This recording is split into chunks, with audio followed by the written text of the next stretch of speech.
Tsikaritra teny Mahamasina ny filoham-pirenena Andriamatoa Erajona Ramoampianina sy ireo filoha teo aloha Andriamatoa Isany Marc Ravalomanana, Didier Ratsiraka, Zafy Albert ary Andry Rajoelina nanome voninahitra ny soronamasina lehibe izay nikarakarain'ny Fiangonana Katolika noho ny fankalazana ny 150 taona ny fandraisan'i Madagasikara sy Vatican sy ny fandalovany iraky ny Papa François eto amintsika dia ny Kardinal Pietro Parolin.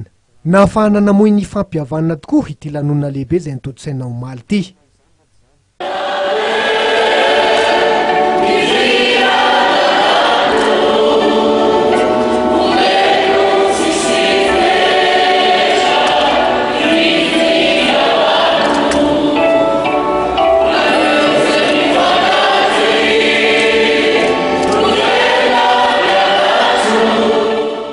Fotoana nahafahan'ny Fiangonana Katolika namoy ny hivinany ihany koa dia ny fanabeazana, ny fampandrosoana ara-toe-karena sy sosialy ary ny fiatrehana ny fanatontoloana.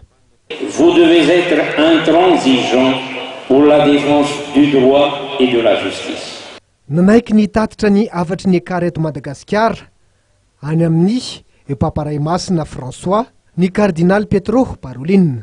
Tsikaritra nandritra ny fotoana fa votom-pinoana tokoa ny malagasy raha ny hamaroan'ny mpino tonga teny Mahamasina omaly.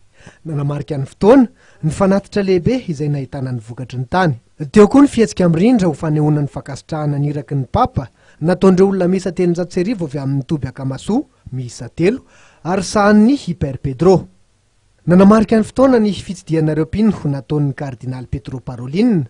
Nirarisoan'ny mpitondra fanjakana izay nitarihan'ny filoha Erajona Ramoampianina ihany koa ny Kardinal Pietro Parolin.